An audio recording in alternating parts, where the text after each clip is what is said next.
Hello friends, so today we are going to discuss the diary of event for 2016. The Hindu के साथ एक supplementary आया था the diary of event करके। तो उसमें पिछले साल की जितनी भी महत्वपूर्ण घटनाएं थी उनको डिस्कस किया गया है।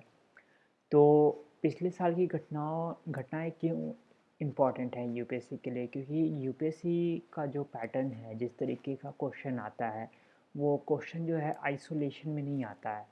मतलब कि आइसोलेशन कहने का अर्थ है कि कोई इवेंट हुआ तो आइसोलेट इवेंट नहीं होगा, उसका जो होगा उसका कुछ हिस्ट्री आपको पता होना चाहिए। अभी जैसे कावेरी वाटर डिस्प्यूट हो रहा है या जल्लीकट्टू हो रहा है या फिर सबरीमाला टेम्पल हो रहा है, तो पहले क्या हुआ था उस मुद्दे पे।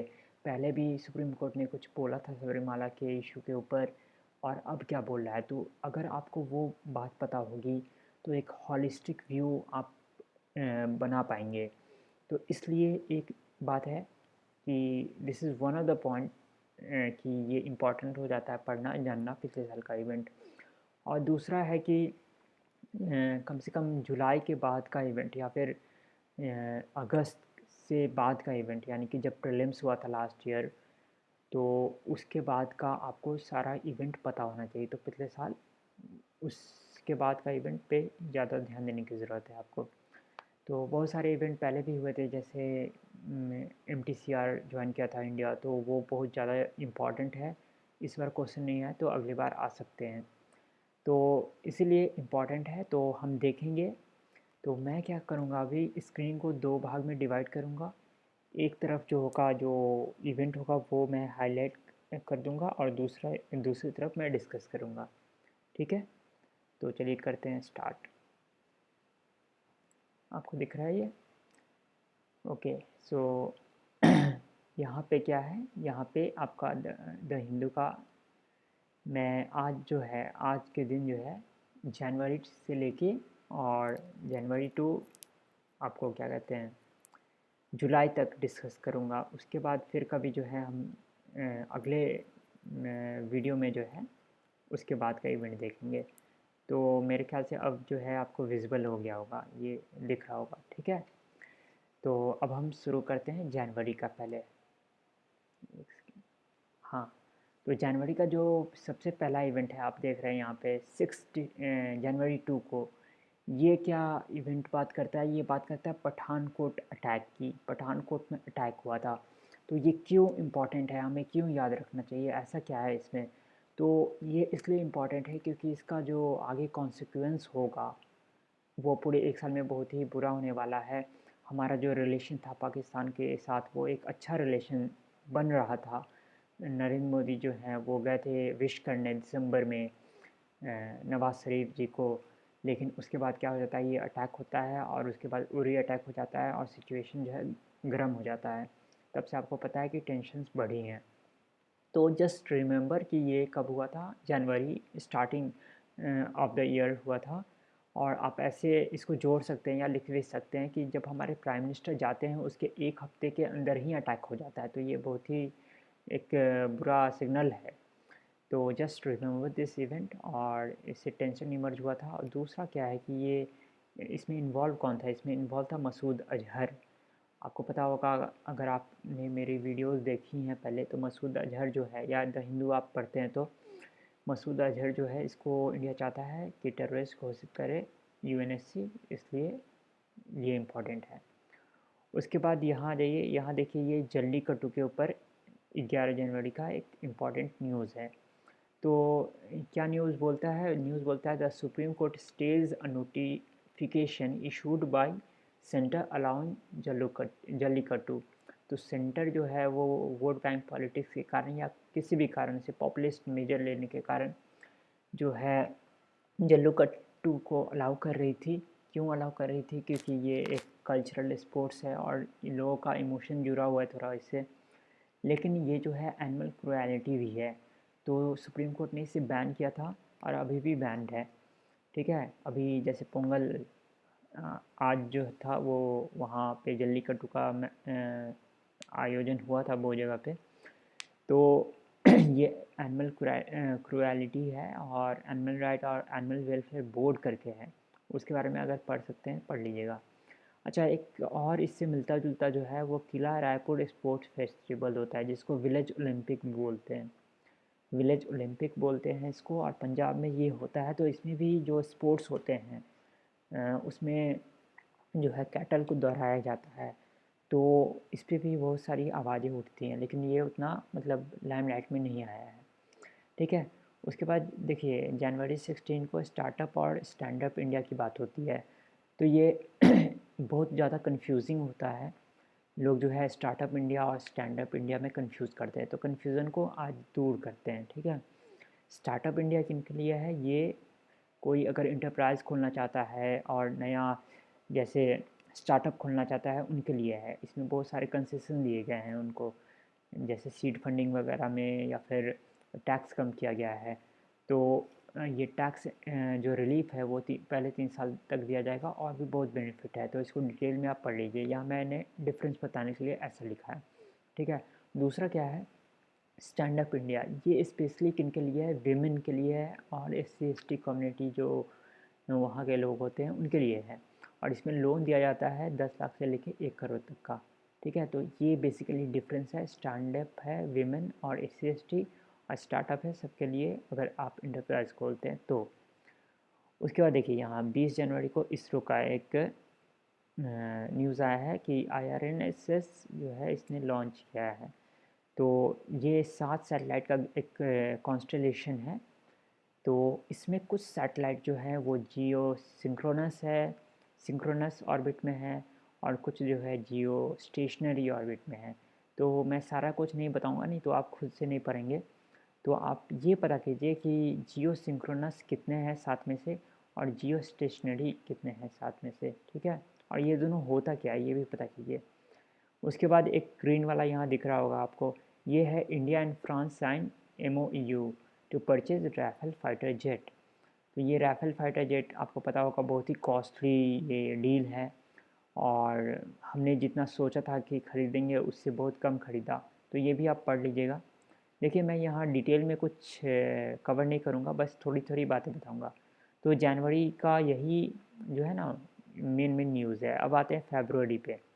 फेबररी पे जो है वो क्या क्या है देखते हैं फटाफट। पहला है कि सुप्रीम कोर्ट ने जो है refers 8 curative petitions against section 377 of IPC। तो ये IPC का सेक्शन 377 किससे डील करता है? आपको पता होगा, LGBT से करता है। ठीक है। सेम सेक्स मैरिज से करता है, उससे करता है। ठीक है। तो LGBT कम्युनिटी से करता है। और ये क्यूरेटिव पिटिशन क्या होता है ये जानना बहुत ज़्यादा ज़रूरी है। तो आप ये भी पढ़ लीजिए कि क्यूरेटिव पिटिशन होता क्या है। ठीक है। अच्छा, उसके बाद अगला जो न्यूज़ है वो हम आएंगे यहाँ पे। इससे पहले जो है हनुमन थापा जो थे, आपको पता होगा, अगर याद होगा तो, वो सियाचिन जो ग्लेशियर है उसमें बर्फ़ के अंदर आ गए थे, और बहुत दिन सर्वाइव भी किए थे, लेकिन अनफॉर्चुनेटली जो है उनका डेथ हो जाता है।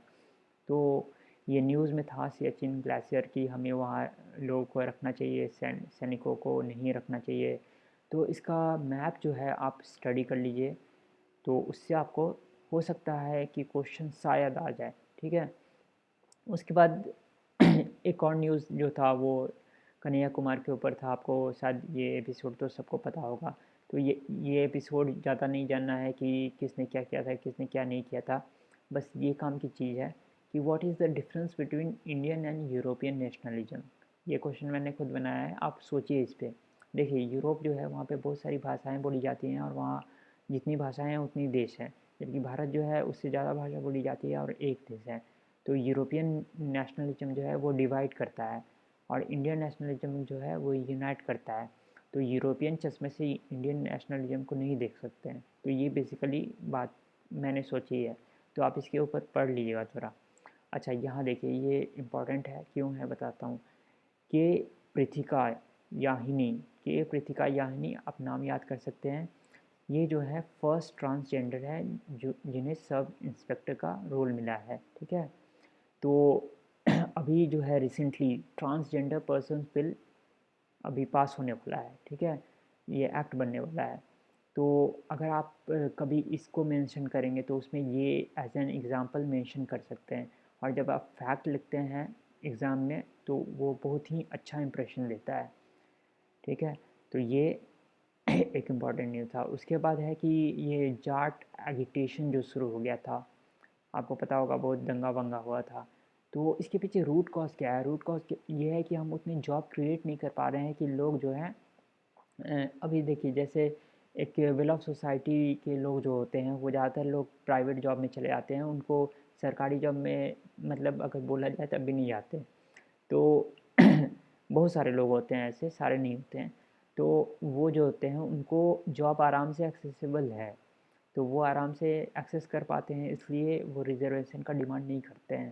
लेकिन ये जो लोग हैं गांव के लोग, जाट लोग, तो इनको रिज़र्वेशन की ज़रूरत है क्योंकि इनको जॉब नहीं मिल पाता है, ये अपने लिए जॉब फाइंड नहीं कर पाते हैं। एक ऐसा तबका जो कि इंग्लिश अच्छी तरह नहीं जानता है, उसके लिए जॉब ढूंढ पाना बहुत मुश्किल हो गया है आजकल, जो आईटी अच्छी तरह नहीं जानता है। तो जॉब अगर क्रिएट होना शुरू हो जाएंगे तो ये सारा रिज़र्वेशन वगैरह जो भी है वो धीरे धीरे कम हो जाएगा। ठीक है, अच्छा ये इम्पॉर्टेंट है, ये तमिलनाडु असेंबली जो है उसने 50% रिजर्वेशन दिया है विमेन को पंचायत्स में। तो आपको पता होगा शायद इससे पहले जो है 33% जो है मैंडेटरी है पंचायत में। तो बहुत सारे राज्य हैं जो पहले ही यह काम कर चुके हैं। कौन कर चुका है? बिहार में 50% रिजर्वेशन है, उत्तराखंड में है, हिमाचल में है, और हो सकता है और भी ऐड हो जाए, ये मुझे याद थे मैंने लिख दिया, तो आप देख लीजिएगा एक बार। अच्छा, इसके बाद एक बहुत ही इम्पोर्टेंट न्यूज़ था जो है bank board bureau. Bank board bureau असल में एक पीजे नायक कमेटी बैठी थी, तो आप ये कमेटी के बारे में पढ़ लीजिएगा। तो पीजे नायक कमेटी ने बोला था कि ये जो बैंक है इन पे इशू है, ये हो रहा है क्योंकि गवर्नमेंट इसमें इंटरवीन करती है, तो गवर्नमेंट को इंटरवीन नहीं करना चाहिए, एक अलग से कंपनी बना देनी चाहिए इसके लिए जो बैंकों को देखेगी। तो उसका नाम होगा बीआईसी। बीआईसी मतलब बैंक इन्वेस्टमेंट कंपनी। लेकिन जब तक बीआईसी नहीं बनती है तब तक एक टेम्पररी बेसिस पे ट्रिपल बी बनाओ। ट्रिपल बी क्या है? बैंक बोर्ड ब्यूरो है। तो वो सरकार ने बना दिया है, और उसके पहले जो चेयरमैन है वो कौन है? फॉर्मर सीएजी जो थे वो है, यानी कि विनोद राय। तो ये एक इम्पॉर्टेंट कॉन्स्टिट्यूशनल बेसिस पे भी है कि ऐसा लिखा गया कि सीएजी जो होते हैं वो कोई भी पोस्ट नहीं ले सकते, पोस्ट रिटायरमेंट, लेकिन यहाँ पे एक पोस्ट दिया जा रहा है। तो इसके ऊपर भी आप पढ़ लीजिएगा थोड़ा। ठीक है, तो ये फरवरी तक का न्यूज़ हो गया। अब आते हैं मार्च पे। मार्च पे आते हैं, मार्च में क्या है देखेंगे फटाफट। तो मार्च पे है कि फाइनेंस मिनिस्टर ने एक ईपीएफ को टैक्स करने की बात कही थी। तो ईपीएफ जो है उसको टैक्स करना जो है, जो रिच कंट्रीज़ हैं वहाँ पे होता है, जैसे यूरोपियन कंट्रीज़ में होता है और शायद यूएसए में भी होता है। लेकिन इंडिया उतने उतना डेवलप नहीं है कि आप यहाँ पे जो है लोगों का जो रिटायरमेंट के समय पैसा आता है उसको भी जो है आप टैक्स करना शुरू कर दो। तो इसीलिए बहुत रकस हुआ, उसके बाद जो है बहुत कन्फ्यूज़न हुआ इनिशियली। उसके बाद जो है ये इसको विथड्रॉ कर लिया गया। तो इसके बारे में थोड़ा जानकारी रखिएगा, ईपीएफ क्या होता है। ठीक है, और एक था कि एनिमी प्रॉपर्टी बिल। वो था कि अगर कोई वार वार होता है और कोई टेरिटरी जो है हमारे अंदर आती है, तो वहाँ जो प्रॉपर्टी होगा वो सरकार का बन जाएगा, ना कि आपको वापस दिया जाएगा, ऐसा कुछ करके। तो ये एक छोटा सा बिल था जहाँ इम्पोर्टेंट नहीं है। देखिए यहाँ पे 2-3 बिल है, एक दो यहाँ और एक यहाँ है। तो आपको क्या करना है ना कि जो भी बिल आपको दिखता है, आप एक वेबसाइट है PRS, ठीक है, तो PRS के वेबसाइट पे जाइए, वहाँ पे एक ब्रीफ समरी दी होती है, एक डिटेल समरी होती है, वो मत पढ़िए, ब्रीफ समरी ही पढ़िए, और वो पूरा पढ़ जाइएगा तो आपका काम हो जाएगा। दूसरा वही बिल है कि रियल इस्टेट बिल, ये भी आपको वहीं से पढ़ना है, मैं यहाँ नहीं बताऊँगा। ठीक है, और लोकसभा जो है आधार बिल को as a money bill pass करती है। तो यहाँ आप दो चीज़ पढ़ लीजिए कि मनी बिल, फाइनेंस बिल क्या होता है, फाइनेंस बिल क्या होता है, मनी बिल क्या होता है, इसमें डिफरेंस। और दूसरा ये कि कौन डिसाइड करता है कि एक बिल जो है मनी बिल है या नहीं है, ये कौन डिसाइड करता है, ये भी आप पता कर लीजिएगा। उसके बाद देखिए काकरापारा जो है, काकरापारा न्यूक्लियर प्लांट था, उसे शट डाउन करना पड़ा। क्यों? क्योंकि उसमें रप्चर हो गया था कूलेंट पे। तो ये देखिए, ये आपको अगर याद होगा तो कल को अगर आपको आंसर लिखने पड़े मेंस में, तो उसमें आप मतलब एज एन एग्जांपल दे सकते हैं कि न्यूक्लियर हज़ार्ड के एग्जांपल्स क्या हैं, उससे क्या खतरा है। तो ये एज एन एग्जांपल साइट कर सकते हैं कि ये कॉमन मतलब हो जाती है ऐसी घटनाएं। तो हम श्योरिटी से नहीं बोल सकते कि हमें हमारे साथ कोई न्यूक्लियर हज़ार्ड नहीं होगा। ठीक है, तो ये सब ये था सारा। उसके बाद यहाँ देखिए, मार्च में हम चल रहे हैं, तो मार्च में आगे देखते हैं कि पंजाब और सतलज यमुना लिंक जो कनाल था, एक बात हुई थी कि यमुना और सतलज को जोड़ा जाएगा, लेकिन इस पर बहुत एगिटेशन होता है और इस डिसीजन को वापस ले लिया जाता है। ठीक है, और एक बिल पास किया जाता है कि जो भी लैंड एक्विजिशन हुआ था उसको डी नोटिफाई किया जाएगा। तो इतना हो गया। उसके बाद एक और इम्पॉर्टेंट है, वो बताता हूँ कि ये देखिए, 14 मार्च को जो है पंजाब वाला केस बता रहे हैं। और अभी कुछ दिन पहले मैंने एक वीडियो बनाया था, वहाँ मैंने बात की थी प्रेसिडेंट का ऑर्डिनेंस मेकिंग पावर और गवर्नर का ऑर्डिनेंस मेकिंग पावर, दोनों के जो आर्टिकल हैं मिलते जुलते हैं। तो दो और आर्टिकल हैं जो मिलते जुलते हैं और इसमें लोग इतना कंफ्यूज होते हैं कि पूछिए मत। ठीक है, तो देखिए, प्रेसिडेंट रूल आपको पता होगा, जैसे कि पिछले साल उत्तराखंड और अरुणाचल में लगा था, उसका मामला जो है कोर्ट के पास जाता है, कोर्ट कुछ और बोलता है। तो ये सारा इशू जो हुआ था, दोनों को एक साथ पढ़ लीजिएगा, आर्टिकल मिल जाएंगे आपको नेट पे, तो इसको पढ़ लीजिएगा। और ये जो आर्टिकल होते हैं, आर्टिकल 356 और आर्टिकल 365, ये दोनों आर्टिकल किस किस चीज़ के लिए होते हैं, ये आप एकदम कन्फ्यूज़न क्लियर कर लीजिए, रखिएगा तो बहुत दिक्कत होगा। तो आप पढ़ लीजिए। तो ये बहुत इम्पोर्टेंट है, क्या है मैं नहीं बताऊँगा क्योंकि उसमें टाइम जाएगा। उसके बाद क्या है कि टेलीकॉम कमीशन जो है वो एक नंबर इशू करती है, कौन सा, 112। ये सिंगल नंबर है फॉर इमरजेंसी। तो ये जस्ट छोटा सा न्यूज़ है। एक बड़ा न्यूज़ ये हो सकता है कि लीकर जो है बैन कर दिया गया है, कहाँ पे, बिहार में।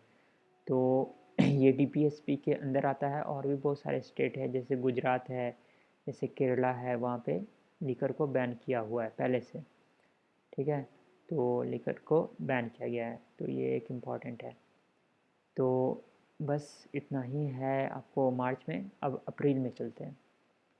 तो अप्रैल में पहला न्यूज़ देखिए कि पनामा पेपर के ऊपर है। तो सेंटर ने बोला है कि एक स्पेशल एजेंसी बनाएगी जो कि उन लोगों को देखेगा जिनका नाम पनामा पेपर में था।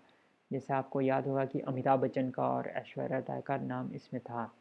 उसके बाद एक यूपीएससी में तो नहीं, लेकिन दूसरे एग्ज़ाम में शायद पूछ सकते हैं कि गतिमान एक्सप्रेस जो है वो फास्टेस्ट ट्रेन है, पहले शताब्दी थी शायद।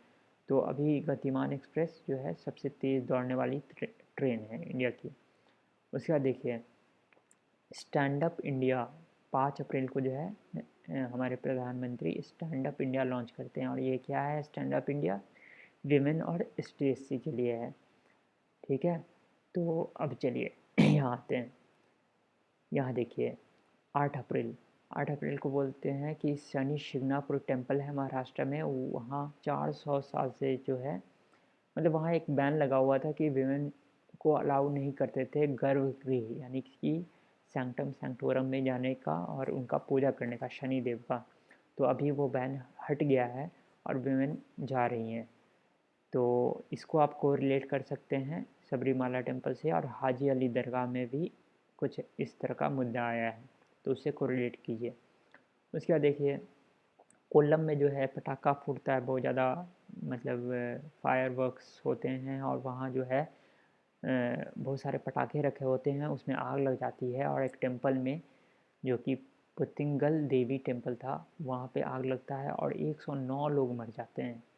तो ऐसी घटनाएं आम होते जा रही हैं कि मतलब जैसे जब भी दिवाली आता है तब पटाखे की दुकान में आग लग जाती है। तो जब भी ऐसा केस होता है तो एक सेट ऑफ रूल्स होने चाहिए, रेगुलेशन होनी चाहिए, जिसको फॉलो करना चाहिए। और जो एजेंसी है वो उसको देखना चाहिए कि ये फॉलो हो रहा है कि नहीं। ठीक है, उसके बाद अगला जो न्यूज़ था वो था कि गुरुगांव का जो नाम है वो गुरुग्राम रख दिया गया है। तो यहाँ गुरु कौन थे, यहाँ गुरु जो है द्रोणाचार्य थे। द्रोणाचार्य के ऊपर बेसिकली ये नाम रखा गया है। अच्छा, उसके बाद देखिए पटीदार कम्युनिटी जो है यानी पटेल्स जो हैं उन्होंने एजिटेशन किया रिजर्वेशन के लिए, तो पार्थिव पटेल जी जो हैं वो यहाँ पॉपुलर होंगे। तो ये एक हो गया। उसके बाद है पीएम ने नाम दिया है आईआरएनएसएस जो था उसका साथ सैटेलाइट, उससे जो एक नेविगेशन सिस्टम डेवलप होगा उसका एक नाम दिया गया है, क्या है वो, नाविक करके नाम है। तो नाविक का मीनिंग क्या होता है, मतलब फुल फॉर्म क्या होता है, वो होता है नेविगेशन विद इंडियन कॉन्स्टेलेशन। ठीक है। इसमें मैंने क्वेश्चन क्या पूछा है कि इसमें कितने जियो स्टेशनरी सैटेलाइट है और कितने जियो सिंक्रोनस सैटेलाइट है, ये आप बताइएगा। उसके बाद एक और है कि गुजरात गवर्नमेंट ने जो है 10% कोटा देने का बात किया था, किसको, इकोनॉमिकली बैकवर्ड में जो लोग होते हैं उनको। ठीक है, इकोनॉमिक बेसिस पे, लेकिन आगे जाके जो है सुप्रीम कोर्ट इसको मना कर देगी और ये ऐसा नहीं कर पाएंगे। ठीक है, ये अप्रैल का हो गया। अब मई मई में आते हैं। मई में ज़्यादा न्यूज़ नहीं है, फिर भी देखते हैं। पहला न्यूज़ जो है वो है प्रधानमंत्री उज्ज्वला योजना से। तो ये एक योजना है जिसमें जो विमेन होती हैं बीपीएल फैमिली की, उनको जो है फ्री एलपीजी कनेक्शंस दिया जाएगा और 3 साल में 3 साल में जो है 8,000 करोड़ रुपए लगाए जाएंगे इसके लिए। यहाँ देखिए ये दिया हुआ है। ठीक है, तो ये इम्पॉर्टेंट है। दूसरा एक इम्पॉर्टेंट है, दूसरे एग्ज़ाम के लिए यूपीएससी में नहीं आएगा, ये मनोज कुमार को जो है दादा साहेब फाल्के अवार्ड दिया गया था 47th। ठीक है, और फिर क्या है, फिर जो है सेंटर ने जो है center revokes President rule in Uttarakhand after SC intervenes. तो ये केस पूरा क्या हुआ था, स्टोरी क्या हुई थी, ये आप पढ़ लीजिएगा, मिल जाएगा।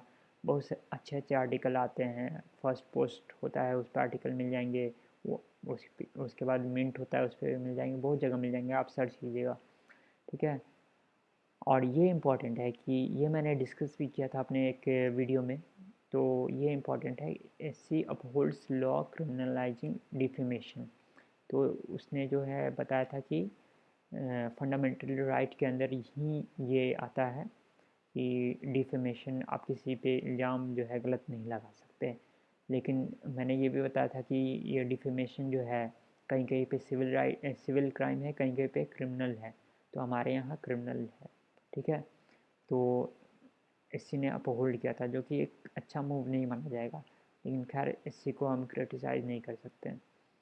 अब देखिए इसके बाद क्या है, मई में काम की बात है 26 तारीख को, क्या है, the supreme Court allows Italian marine Salvatore Girone to go home. आपको पता होगा मराइन केस, जो इटालियन मराइन है उन्होंने फिशरमैन को मार दिया था, तो उसके ऊपर 2 मराइन जो है वो आ गए थे यहाँ पे, उनको इंडिया ने अपने कैप्चर में कर लिया था।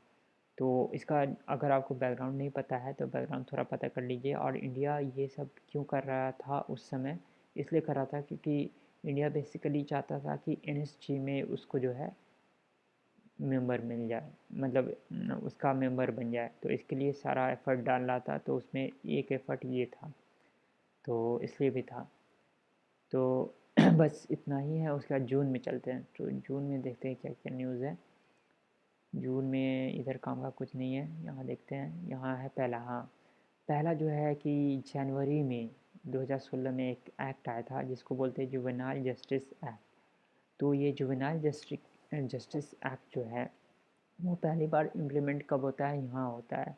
अगर आपको याद होगा एक न्यूज़ आया था कि एक बच्चा जो है बहुत तेज़ी से मर्सिडीज़ चलाता है और एक इंसान जो है शांति से वो रोड क्रॉस करते होते हैं, तो उनको मारता हुआ चला जाता है और ये बहुत दूर जाके गिरते हैं और उनकी डेथ हो जाती है।